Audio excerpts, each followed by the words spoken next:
if they're the right person for this and you have extra seats in the organization, that's great. Just find another seat for them. But if you don't have a seat for them, as tough as it is, you're going to have to make that tough decision, because it's, if you're a for-profit organization, you can't keep a bunch of people around just because you like them, they fit your culture. You're asking yourself, why am I doing this? Smart people would know how to use all these different tools. You start with something small. You'll never get your entire organization if you don't pull off operations. Don't give up. It can be as small as that. I think you guys are going to have our last today. What is going on, everybody? Welcome to the Delegate That podcast, where we discuss the art and science of delegation, business management, and leadership. Today, I am stoked to talk to Kevin Taylor. We just had a really good conversation even before we started recording, just kind of understanding a little bit of where Kevin comes from. But Kevin, I look forward to sharing your expertise and knowledge in business and leadership here on the podcast. So if you can, please go ahead and introduce yourself and tell us about what you've got going on in your life right now. Yeah, sure. Thanks. So Kevin Taylor, and so the majority of my life, I was a career banker. So I was a career banker for over 25 years. It's funny looking back at things and connecting the dots, looking backwards, because now I can see where I spent the majority of my life has really set me up very well for what I do today. And we were talking before we started recording on how I realized I just love the game of business. I love working with business owners. Love hearing how things work, and I love hearing. Sometimes there's companies I've worked with, and I'm like, I had no idea there's a business even around this industry. And so it's just so much fun. I love just being curious and asking questions. And I'd heard a quote a while back: "Is never regret your past or the path you're on, because you never know the journey is preparing you for." And so, I'd like to share a little bit of my journey, because, a lot of it is filled with just steep learning curves, some failures, getting fired from something that I helped start. And when that's your identity and you have a change like that, it hits the ego. Mm-hmm. And it takes a little bit to kind of get over that and reset. And so I'll start back kind of in the beginning where we were having a conversation before this, is, how I got into banking is, this was when I was actually going to community college. I started going to community college, and there was a girl in my speech class that worked at a bank as a part-time teller. They called it peak hours there. And I needed a job at the time, and she's like, "Hey, look, we pay $12 an hour." And for me, I was like, man, that's a lot of money back then. Yeah. And so it's like, hey, where do I apply? And so applied, got a job as a teller. And for me, that was so much fun as a job, because it was basically, I was getting paid to talk to people. So it was social hour for me, and I got paid for it. And I was meeting business owners. It was a lot of fun. So it was a teller for a while. I can't remember how long that was. It was probably for about a year. And then looked at, hey, what's the next step from being a teller? How do I move up in banking? And so it was, to me, the natural progression was, let's move to the new accounts. And my motivation, and it looks like, and also my motivation in life, even to today, is, I see people doing amazing things and doing stuff. I'm like, man, if they can do it, why not me, right? And so I saw the person that was doing the new accounts. I'm like, hey, if they can do it, I'm sure I can do it.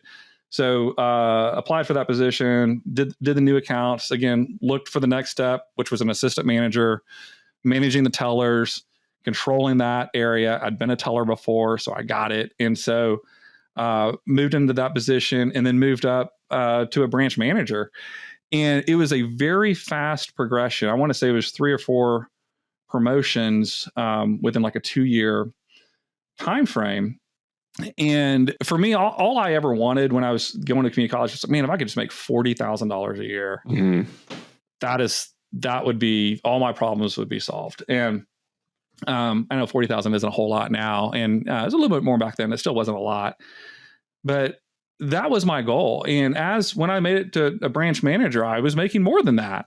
And but the funny thing is my first job as a branch manager, since I was promoted so quickly, I was getting the max as far as the percentage allowed for promotions, but since it was so fast, so quick, when I became a branch manager and in charge of the employees of that branch, their salaries, their promotions and stuff, I saw my assistant managers getting paid more than me. I was like, whoa, wait a minute. And so thank goodness they quickly corrected that. And I just had fun. It was fun doing that. There's a lot of sales that was involved on the retail side of the bank. And I just enjoyed motivating people. So much so that it got to a point where of those branches in the bank that I worked at, it was either the top 3 branches for the year got to go on an annual trip. And I thought it was the coolest thing in the world that someone would pay for my wife and I to go to Mexico for a week and celebrate and do that stuff. And I didn't think it could get much better than that. I remember I was a branch manager and I was working at a location that had some oversight on the commercial side. The lady that was the market president was someone who'd been in the market for a long time. She had a lot of relationships, but she wasn't real strong on credit. And so our kind of the market president, the one that was kind of over all the community presidents, spent a lot of time over there, and he and I got to know each other, and he was the one that actually asked me, he's like, hey, have you ever thought about coming over to the commercial side of the bank? And I didn't know what that was. I said, no, I'm having a great time here. And I think he asked me how much money I was making. It wasn't over $100,000. It was probably something that was close to $80,000 or $90,000 a year, which was plenty. I mean, that was double my goal, right? Of 40. Yeah. And he's like, well, let me show you what it would look like if you came over to the commercial side. And I was blown away. I was like, man, I didn't think I could make this much money. And so I agreed. I said, I told my district manager on the retail side, I said, hey, I'm going to try this commercial banking thing. And she did not want to lose me. She said, hey, if you go and something else opens up, a bigger branch opens up, you're going to have to start back over the beginning. And I'm in my 20s and said, hey, look, I'll take that chance. And so I learned a lot over the course of the next year. I mean, I was going to school. I was joking earlier that, I went to college for 10 years and I'm not a doctor. I took several pauses in between there. But finally got my degree, but I had not gone through credit training. And so as I was going through credit training, they created a position for me. And it was basically, this position was a business development person.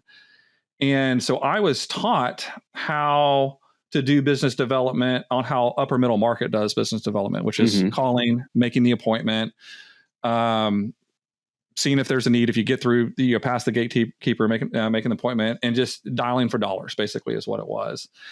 And that was not fun for me. I tried it for about 3 months, thought I made a huge mistake. And when I finally just sat back and took a step back and said, we're calling on these smaller companies. And so we define, like, the companies that I was calling on were typically the ones between 2 to 50 million in revenue. So we called, lower middle market or small business banking. And so all these guys, the owners of the businesses were wearing several different hats, and they didn't have time to pick up a phone call. And that's why I wasn't getting any appointments. And so I just started dropping in cold. And so this was something I'm like, I'm going to try it. And what I find is that I believe that most people they have a good heart. They're nice. You show up in person. You're respectful, you're dressed decent. They're not going to tell you to, hey, get out of here, kid. Yeah. They're going to talk to you. And so I developed a script that was basically, I'd walk in, ask for them. I knew they were going to ask if I had an appointment or, who I was with. And I had an answer for that. I mean, my answer to them was, I'm one of your neighbors down the street, and it's my job to meet the business owners down here in the area. And I haven't had a chance to meet Mr. Jones or whoever it was.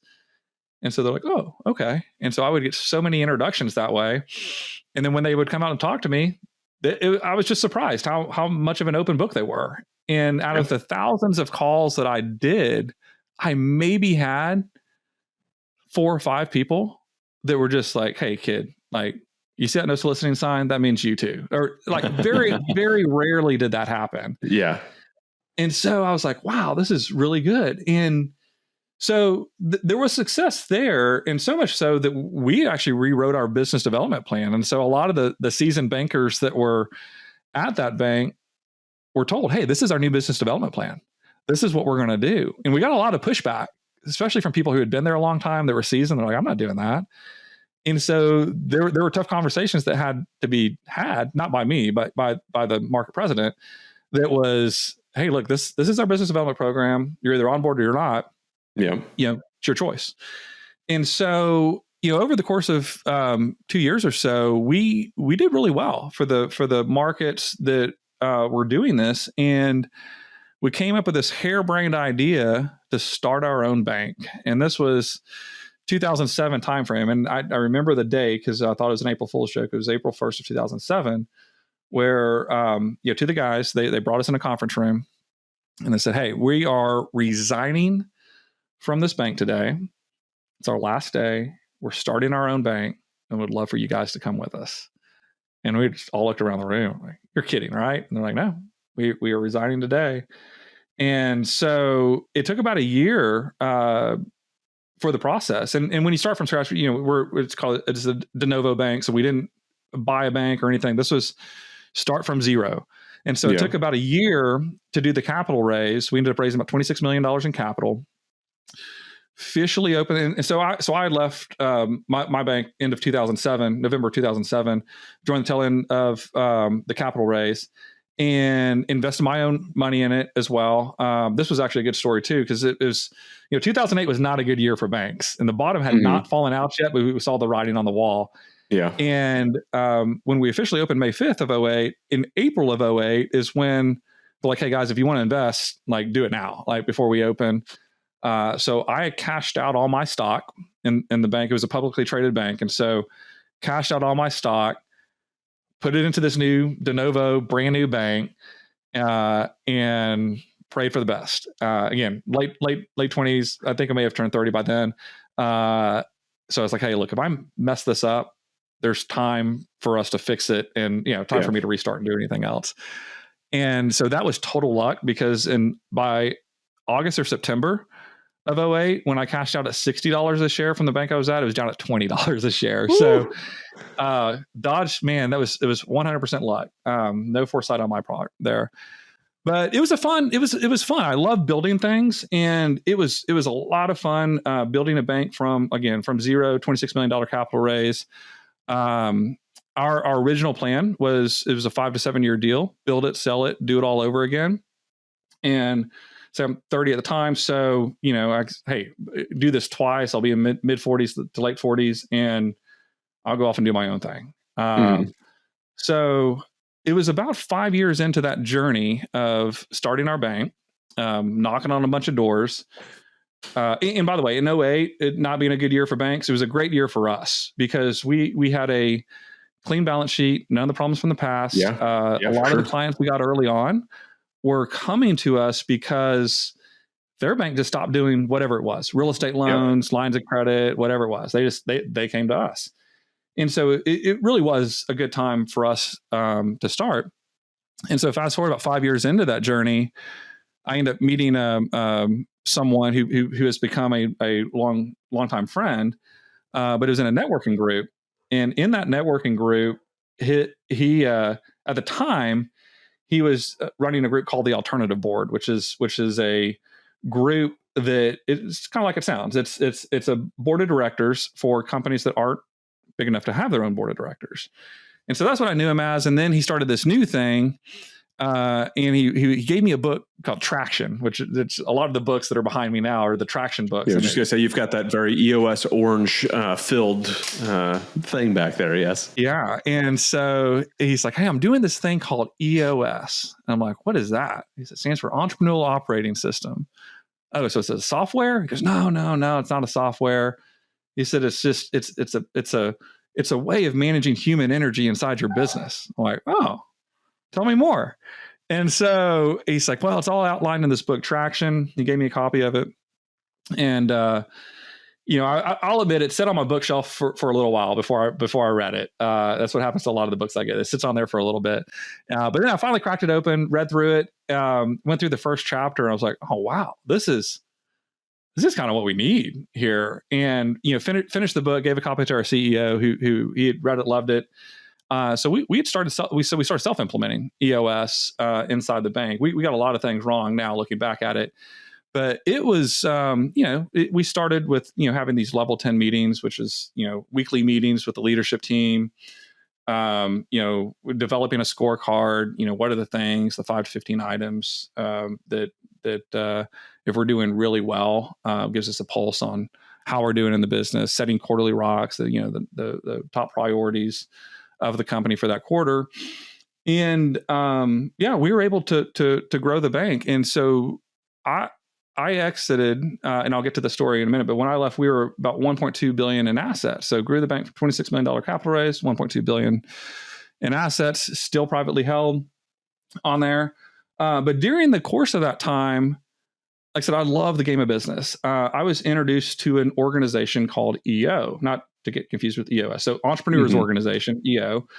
Ended up meeting someone that was, I think he was the market president at the time. And he had said, hey, you should really think about becoming a sponsor of this organization. They call them SAPs, so Strategic Alliance Partners. And I was like, well, what do I get if I become a sponsor? Why would I sponsor EO? And I'd heard of EO. We had a few clients that were part of the Entrepreneurs Organization.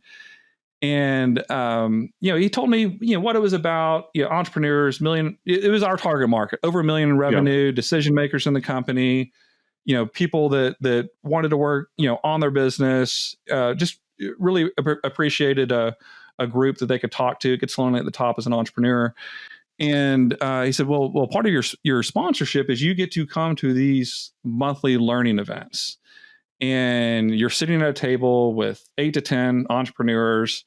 There's usually 70, 80 people there, but you're sitting at a table with a small group and you get to know them. And over the course of time, I think those will probably be really good clients of the bank. And so it's like, all right, that all sounds great. Well, how much is it? And I can't remember at the time what it was. I think I think Comerica was the bank that was the sponsor, and they were going to renew, but they said, hey, this, it's probably not a good fit for our local EO chapter. And they said, I want to say it was either $10,000 or $15,000 for the sponsorship. And I'm like, man, that's a lot of money for us, as a small community bank to write a check. And I said, I think Comerica, it's a rounding error. For us, we got a budget for this stuff. Yeah. And so talked to both our CEO and our chief lending officer at the time. And they were on board. They said, okay, look, we will do this. But if we do this, you have to go to every single learning event, track who you talk to, the potential outcome of it, and we'll decide if we want to renew next year. And so, man, I went to every single event, made sure I was talking to at least 3 or 4 people every single event, following up, doing the contacts. And that forced me really, one, to go to all the events, to talk to people. And what I learned over the course of time is that I had a lot more in common with these entrepreneurs than I did with my banking colleagues. And I had a lot more fun hanging out with them than I did with my banking colleagues. And there was a phrase I was told a lot that I used to take offense to. And they would say, hey, you don't seem like a banker. And I was like, man, I've been doing this forever long at the time. I've been doing this 10 years, 15 years at the time. And I was like, what do you mean I don't seem like a banker? And they're like, yeah, you just don't seem like a banker. And then what I finally realized they were telling me was, you're more like us. Like they had this picture, like people think in pictures, right? And so they had a picture of what a banker was. And I didn't fit that image. I was more relatable, or they felt like I was more like them. And so over the course of time, 10 years or so, I was like, man, I really enjoy hanging out with the entrepreneurs. And again, we were self-implementing EOS. The guy that had given me the book remained a friend of mine. I wanted to send him clients. And so I would order traction books I would order 50 at a time from him. He would give them to me at his wholesale price. It was like $12 a book. And so I would hand those out with my card in it, to people that they're my clients or prospects. And I was like, you want to learn more, call this guy. And I didn't realize that I'd been promoting EOS for, basically a decade on this and sending referrals to other implementers. And so fast forward to, 2022, 2023, remember 5 to 7 year, this was a 5 to 7 year plan. And so we were 14, 15 years into a 5 to 7 year plan.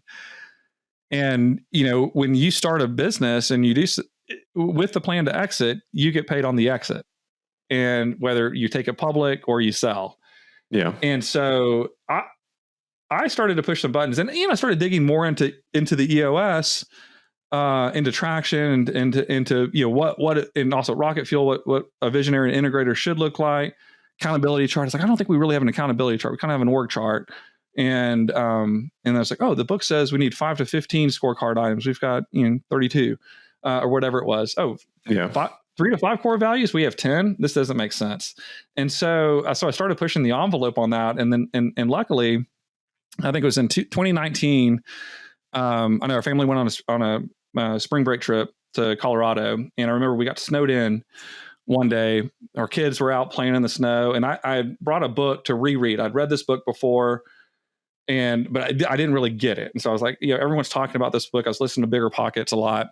And so it was the Rich Dad, Poor Dad. And so when we got snowed in, I was like, I'm going to reread this. And so when I read it a second time, it really made sense. And up until that point, my wife and I, we had 2 rental properties by mistake. When we first got married, we lived in a 1-bedroom, 743 square foot condo that we still own today. And that was all we can afford. I remember we bought it for $30,000. And then we lived there for a year before we bought a house, bought a little 3-bedroom, 2-bath house. And we didn't know what to do with the condo. We tried to sell it. It was hard to sell a condo. So I just leased it to friends. When we moved from our 3-bedroom, 2-bath house to a little bit bigger house, it was during the financial crisis of 2008. Like, everyone was giving me low ball offers. Couldn't sell it. Didn't really need to sell it because we didn't owe a whole lot on it. And so I just asked myself the question, and I'm started listening. Actually, this is before I started listening to Bigger Pockets. I was looking at it and said, look, if I could buy this house for what I owe on it and lease it out, I'd probably do that. So why don't I just lease it? And so right next to the for sale by owner sign that I had out there, because we weren't in a hurry to move. We were renovating a house that we had purchased in Dallas. Went up to Home Depot, bought a for rent sign, put it right next to the for sale sign. And this is how unprepared I was. On my way home, it was a suburb of Dallas. I'm driving home, about 25-minute drive. It was about 5 minutes into my drive, driving over the bridge of a lake, and I got a phone call. And I answered it. And they're like, yeah, I'm calling about your house that's for rent. And I said, oh, okay. What can I do? And they're like, how much is it? I had no idea. I hadn't thought that far through. I said, let me call you back. So I hung up the phone, drove it back around in my neighborhood, looked for another house for rent, called them. And I asked, how big is your house? It was about the same size as ours and everything too. Mm-hmm. And how much are you paying for rent? I think at the time it was like $1,200. I said, okay. So I just hung up. So I called the guy back and said, it's $1,200 a month. That's how I set my price. And so that became our second rental. That was my market research right there. And that became our second rental. So those were our 2 rentals for a while until I reread, Rich Dad, Poor Dad. And when reading that, I'm like, we've had these rental properties, at that time, it was for a little while, gosh, I don't know, at least 10 years. And so I was like, you know what? I should probably start buying more rental properties. And so I just, April, I went back, bought another rental property. How we bought those is I did a home equity line of credit. We had a lot of equity built up in the house that we're in. And so did a home equity line of credit, learned the whole, Bigger Pockets, BRRRR concept where you're paying cash for the house, you're renovating, refinance, rent, repeat, all that stuff. And so that's how we bought it. I got a tenant in there, refinanced it, got my cash back. And then, again, April 2019, then I bought another one, I think in September of 19. And that was a little bit better purchase. And then things just weren't fitting in the funnel. So when 2020 hit, I'm looking at real estate transactions every single day. Yeah. When 2020 hits, a lot of these things start working in my funnel. And this little thing that I created about, debt service coverage ratio, if I put a cap rate on it, is it, what's the value on it? Is it, what's my cash on cash return? All those things started turning green. And I'm like, whoa. These all work. And so I think it was 2020. We bought 10 properties in 2020, and then we bought some more in 21. And so that, fast forward, I tell that story because those properties gave me, now those have all doubled in value, gave me the courage, the confidence to say, hey, if things aren't going right in the business and the bank that we're doing, I can call it out, and one or two things is going to happen. They're either going to respect me for this or they're going to fire me for it. One or two things is going to happen. And so I started calling things out as I saw them, and in a respectful way. And I'm like, well, hey, why are we doing it this way? Or we ever looked at how many items we have on our scorecard? Or why do we have 10 core values on this? And so I remember having a conversation with our CEO, and I said, hey, why don't we hire, the guy's name was Jeff, the guy that had given me the book. I said, why don't we hire Jeff as our EOS implementer? Because there's a lot of things I think we could probably use some help on. And the response I got back was, well, I think we're doing a pretty good job on this. And I was like, huh, he goes, you don't think so? I go, no, I don't. And I think we could do a better job at it. And yeah, I think I'm trying to get how we got to this question, but the question was asked like, well, what do you think we could do better? Or something like, what do you think we can do better? Or what is it we're not doing? And I remember, I was like, I don't know if I should say this or not. And I was like, do you really want to know? And he's like, yeah. I guess, well, I think we're not hiring an implementer on this because you want to hold everyone accountable, but you don't want to be held accountable. And it was like, I'm like, man, I think I wrote my way out of the bank at that conversation. And like I said, it was, hey, they're going to respect me or fire me for this. I thought it went well though, over the course of, 2023, I wanted to live in my zone of genius. Well, I love the business development part of it. And so my plan was to start dividing up my portfolio that I had in the bank, focus on what I do best, which was the business development side of it, building relationships, looking for good clients of the bank, and kind of being that backdrop to to the bankers who I'd refer the business over to. And it took about 6 months to do that. And I remember on a Thursday, I had a very good friend of mine. He was my direct report. And he came into my office, shut the door. It's a Thursday, and shut the door. And he's like, "Hey," he's like, "The time has come." And we'd had some conversations before. I mean, I was warned, like, "Hey, you're pushing some buttons here." And when he said, "The time has come," and I said, "For me, for you, or for both of us?" And he's like, "They want you out." I was like, "Oh," I was like, "All right." I kind of knew this day was coming. And the good thing was, 2 weeks prior to that, I actually had a conversation with another banker friend of mine that's at a different bank. And I was expressing some of my concerns. And I love that he was just open and honest with me. And he said, "Kevin, let me tell you something. If you wanted to come work for me at the bank, I don't think I'd hire you." And I was taken back by that. I was like, "What do you mean?" I said, I'd be your best banker ever. And he said, "Yeah, you would, but you'd be miserable in 6 months. Because this is not what you're built to do on this." And out of the blue, he just said, "Why don't you just become an EOS implementer?" And I was like, "Why did I not think about that?" He goes, "Dude, you know the process. Y'all basically been self-implementing for 10 years there. You know a lot of the stuff. I mean, you're willing to die on the sword because of the stuff that you're not doing right. So why don't you do that?" And so that's what led me to this path. And now that I'm, about 2 years into it, oh man, it's so much fun. Like I love, taking businesses through learning the foundational tools of EOS. We do that, 3 days that are about over 60 days. It's 3 full days over that 60-day period. And then running the quarterly meetings, going through there, helping companies, set good rocks and do stuff. It's just so much fun. But, I know this is the Delegate That podcast. And so, what do I learn? And a lot of this stuff is, man, I just had to hire my first assistant. And I hired her a couple of months ago because there's a lot of stuff that I got to start delegating. And we actually have a tool in EOS that's the Delegate and Elevate. And, it's four quadrants. It's, on the bottom quadrants are the things, excuse me, that you don't like and you're not good at. Then there's the things that you're good at, but you you don't like. That's most people's living hell. It's, they're really good at it. They just don't like to do it.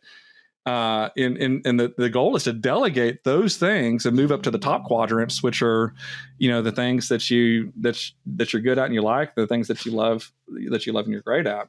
And so I'm in the process of doing a lot of that. And I'm telling you, it's hard to, let go of email and let go of some of the things that are on there. And, we teach it in EOS. A lot of times you got to tell people 7 times for them to hear it for the first time, hear it and internalize it for the first time. And I'm learning that firsthand at a lot of this stuff. So, do you feel overwhelmed with mundane tasks that eat up your valuable time? It's time to reclaim your schedule and focus on what truly matters. Get your time back with elite remote talent without the time zone hassle. Delegate $10 an hour tasks to focus on more $1,000 an hour tasks. Schedule your free strategy call at wisevas.io. It's a bit of a process for sure, especially, implementing EOS inside of your company. It's a difficult thing to be able to do, which I always recommend folks get an implementer for sure. It's one of those things that's, you saw it in the bank. When you're implementing it yourself, you get to decide what the rules are. When you have an implementer come in, they get to call you on your nonsense, right? And then just to let you know, no, these are the actual rules, and you're just busting them up. But I want to go back to, like, you'd said a few things there that I want to kind of go back to. You were in the middle of building a bank, right? Which is not something you had done before, but you're creating all of this. How did you guys kind of figure out who was responsible for what throughout that process? You had a couple of people say, "Hey, we're resigning. Do you want to join?" How did you guys figure out who was responsible for what throughout that process? Because you hadn't implemented EOS yet. This was just a new thing. So, deciding, hey, we're going to delegate these tasks to these people. You're going to be doing those things. How did you guys decide that? It's like a lot of businesses do. They're like, "Oh, this is what you've done in the past, so this is what you're going to do now," type deal. And it was, and I'll tell you, there was some friction early on. One of the things I did not get into is when we started the bank, the 2 guys that told us that, hey, we're resigning and we're starting our own bank, only one of those made it through, after we opened, because it was like having 2 chefs in the kitchen. You can't, it doesn't work. And I don't know. I don't think EOS had been created this time, or we weren't aware of it. So having that visionary integrator role on that, I think we had 2 visionaries really that were just butting heads and like, this is where we're going to take the bank. No, this is where we're going to take the bank, and this is what we need to be doing. And finally, it got to the point where one of them had to go, and I'm still friends to this day with the one that had to leave. He's actually one of my very good friends, and so that there was some friction early on, and then when we brought in our chief lending officer, someone who had done that in the past, our CEO had 3 roles. He was the chairman of the board, president, and CEO. So and again, those are all titles. Those aren't, and if I were to say I think he is a visionary. I think he probably ran the visionary role, but typical things, the good things that come with the visionary, so are the bad things, because visionaries cannot stay. If you get that visionary stuck in the integrator role, which he was kind of doing both for a while, chaos will ensues, because visionaries cannot stay focused enough to get things done. And so the integrator is the one that really keeps that train on the tracks. They drive the culture throughout the organization. They make sure, they're driving the accountability through there. And that's really what was needed. And we didn't find that till later on. So, obviously right person, right seat is one of the things that folks have to figure out with EOS. Now, when it comes to hiring, bringing new people in and having those conversations, as an implementer, how are you managing those egos in those rooms to be able to say, hey, like, you're not the right person in this seat, because if I recall correctly, you're not technically supposed to tell somebody they're not the right person for that seat. That's supposed to be an internal thing. But at the same point, those egos get in the way. And that's something that sometimes has to be brought up. How do you manage it? And how do you recommend folks manage that as they're kind of leading their business? Yeah, that can be fun sometimes. Yeah. So I'll tell you, I'm not a consultant. I'm a coach, facilitator, and teacher. And so the answer's in the room. We just got to facilitate to that answer. And so one of the first things that we do, it's actually one of the first days when we're building out the accountability chart on a full day session, I tell them, look, no one works here. All right. Pretend that no one has a job. You are the board of directors. Okay. we are looking 6 to 12 months out. We need to build the right structure for your business, what it looks like 6 to 12 months from now. And so what are we going to have? We're going to have a marketing and sales function. We're going to have an ops function. We're going to have a finance function. What are the right functions? And so we work together as a leadership team to create those functions. And then we have the integrator and the visionary. We develop the roles. Like, okay, what are the roles for each of these functions? Because every company is different. So what are the roles? Once we do that, I said, okay, do we all agree that this is the right structure for the company? And they say, yes. I said, okay. All right, now let's start filling the seats. Who wants to go first? And usually it's the person who sits in the finance seat, raises their hand because no one else wants that seat. And so so the finance person's like, I think I want the finance seat. I said, all right. Say his name's Bob. So, all right, Bob, finance seat, you ready for a real-time performance review? And then they're like, I don't know. So here's what we're going to do is, Bob, we're going to start to your left. And I explained the get it, want it capacity to do it. Mm-hmm. And I said, all right, Bob, we're going to ask our leadership team here, do you get it? Do you want it, the seat? And do you have the capacity to do it? And so we go to his left, and whoever it is, you go around. I need 3 yeses from each of you on there. When we get those yeses, we're like, all right, congratulations, Bob. You own the finance seat. What's next? And then there are some times that come, I mean, that's where it gets interesting. But sometimes 2 people want a seat. Yeah. When that's the case, we go around and we do the get it, want it capacity to do it. And then there are times when we go around the room and someone's sitting there that doesn't have a seat. And then it's like, all right, got to call it out. We just went through, we filled the seats for the leadership team, and we have a person that does not have a seat.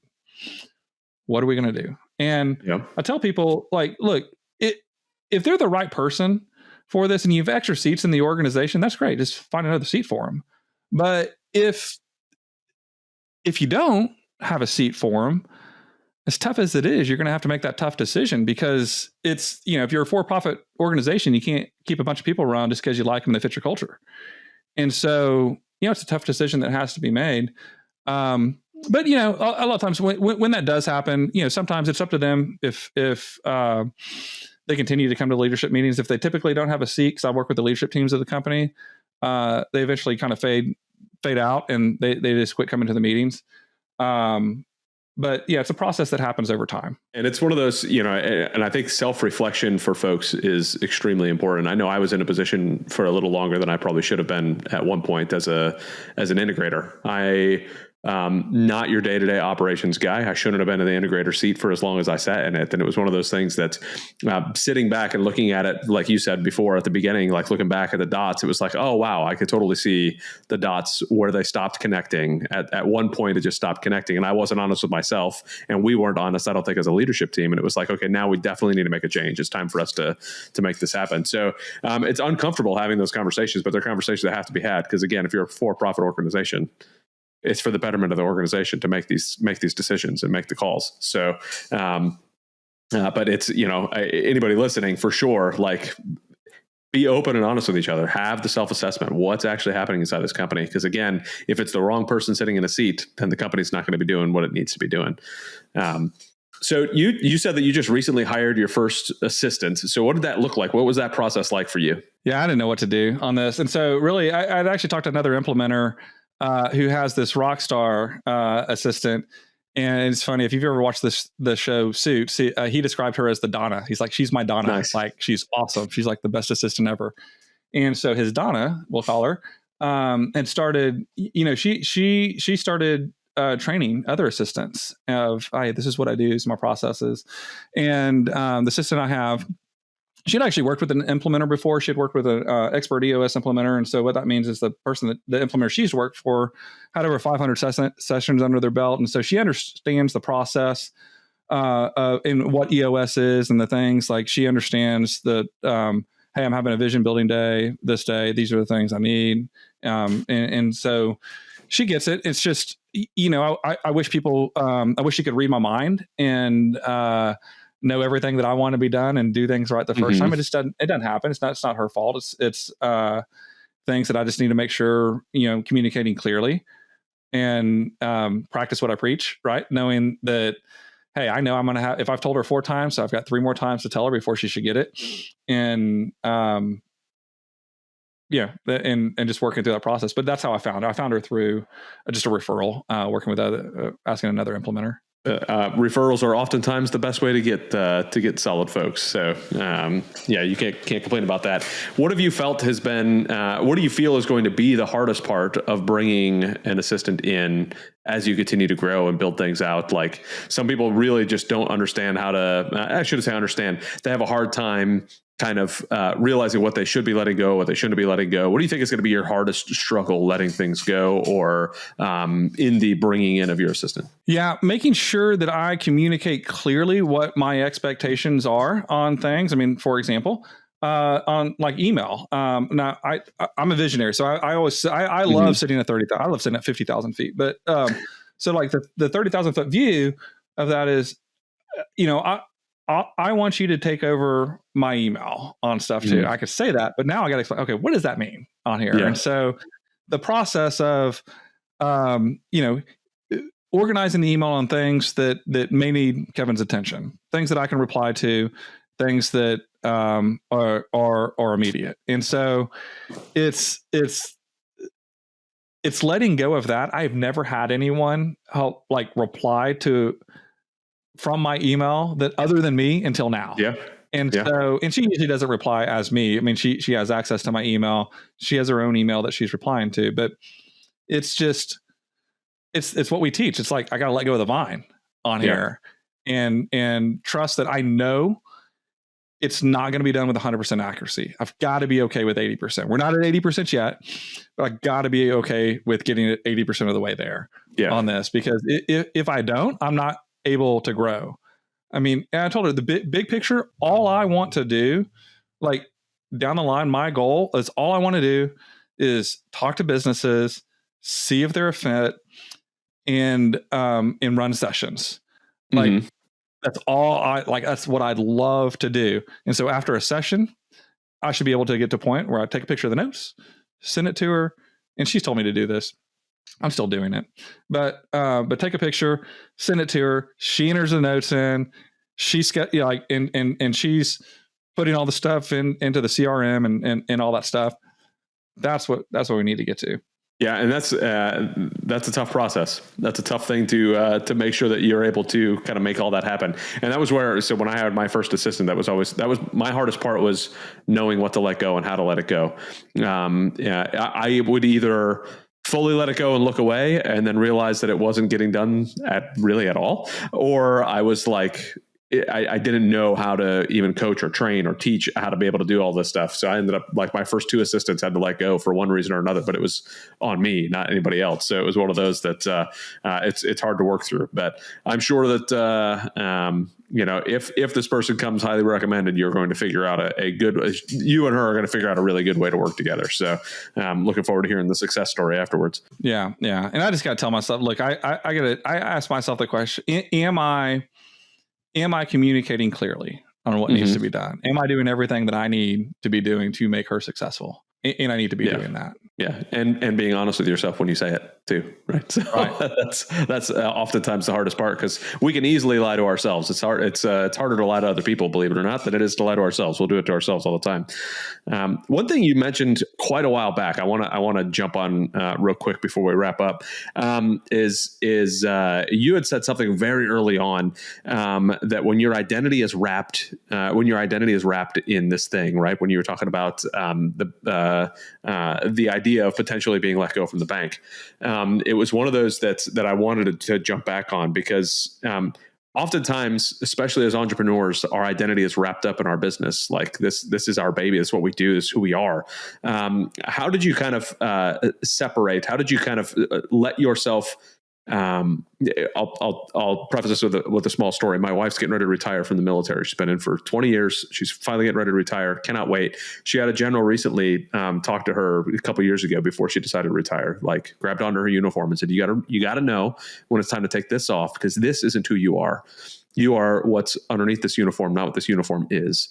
And too many people in the military have a hard time letting that go, the identity issue, which is one of the reasons we have such a suicide problem with veterans. But entrepreneurs, that is like, that's our uniform. We put that on and we're like, hey, this is who we are. We're this business operator. We're this visionary. We're this banker. We're this creator of things. So how did you kind of separate yourself from that identity? How did you make that transition feel more comfortable? Or maybe it wasn't, I don't know. How did you make it feel more comfortable to say, that is not my identity. That's not who I am. I don't need to wrap myself up in this and be just who Kevin Taylor is. Tequila and no, I'm just kidding. I don't really do that much.